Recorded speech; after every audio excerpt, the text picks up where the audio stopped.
Iran और Israel के बीच टकराव लगातार बढ़ता जा रहा है। इसकी शुरुआत बीते शुक्रवार को हुई, जब इसराइल ने ईरान की परमाणु क्षमता को नष्ट करने के मकसद से उसके खिलाफ बड़े हमले किए। इसके जवाब में ईरान ने भी इसराइल के खिलाफ मिसाइलें दागी, जिनमें से कई इसराइली शहरों जैसे तेल अवीव और हाइफा में जाकर गिरी। ईरान और इसराइल कोई पड़ोसी देश नहीं है, दोनों के बीच की दूरी करीब 2000 किलोमीटर की है।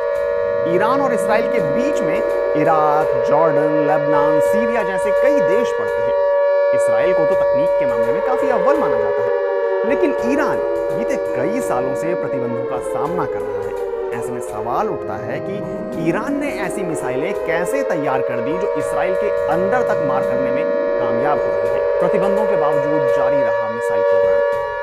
अमेरिकी संस्था पीस इंस्टीट्यूट के मुताबिक मिडिल ईस्ट में ईरान के पास सबसे बड़ा और अलग अलग तरह की बैलिस्टिक मिसाइलों का भंडार मौजूद है। इस क्षेत्र में ईरान अकेला देश है जिसके पास परमाणु हथियार तो नहीं है, लेकिन इसकी बैलिस्टिक मिसाइल 2000 किलोमीटर की दूरी तक पहुंच सकती हैं। ईरान ने पिछले 2 दशकों के दौरान सख्त अंतर्राष्ट्रीय प्रतिबंधों का सामना किया, लेकिन इसके बावजूद उसने बैलिस्टिक मिसाइल टेक्नोलॉजी हासिल की और उन्हें तैयार भी किया। साल 2006 में संयुक्त राष्ट्र की सुरक्षा परिषद ने एक प्रस्ताव पास कर ईरान को किसी भी तरह के परमाणु हथियार या सामग्री बेचने पर पाबंदी लगा दी थी। इसके 3 महीने बाद यूएनएससी ने एक और प्रस्ताव में ईरान से पारंपरिक हथियारों के लेन देन पर भी मुकम्मल पाबंदी लगा दी, जिसके दायरे में बैलिस्टिक मिसाइल प्रोग्राम भी आया।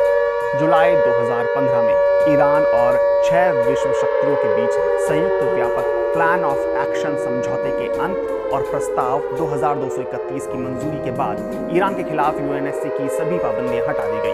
2021 तक ईरान 50 से ज्यादा तरह के रॉकेट, बैलिस्टिक मिसाइल और क्रूज मिसाइल के साथ साथ मिलिट्री ड्रोन्स तैयार करता रहा। मिसाइलों का अंडरग्राउंड शहर।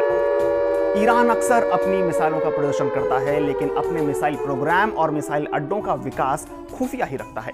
रेवोल्यूशनरी गार्ड्स का दावा है कि उनके पास पहाड़ों में सुरंग के रूप में विशेष इंजीनियरिंग और ड्रिलिंग के साथ बनाए गए कई मिसाइल अड्डे हैं। इन अंडरग्राउंड मिसाइल अड्डों को कब बनाया गया, इसके बारे में पुख्ता जानकारी मौजूद नहीं है।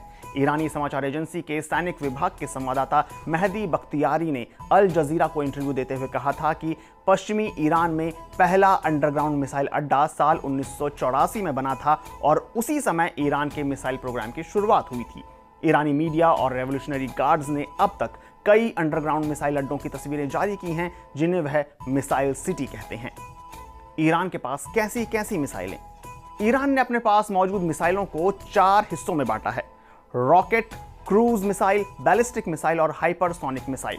बीते साल अप्रैल में जब ईरान ने इसराइल में मिसाइल हमला किया तो उसने Emad 3 ballistic missile, Paveh cruise missile और शाहिद 136 ड्रोन का इस्तेमाल किया था। ईरान के पास इस समय मिसाइल की अधिक से अधिक प्रभावी रेंज 2000 से 2500 किलोमीटर के बीच ही है।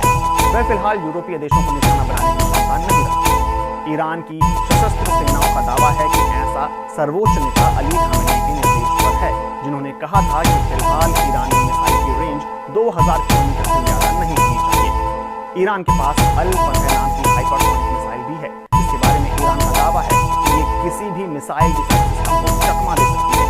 इस मिसाइल की लॉन्चिंग के वक्त ईरान की तरफ से एक विज्ञापन जारी किया गया था, जिसमें इसराइल को धमकी देते हुए लिखा था कि 400 सेकंड में तेल अवीव। इसके जवाब में तब इसराइल की ओर से कहा गया था कि हमारे पास किसी भी टेक्नोलॉजी का बेहतर जवाब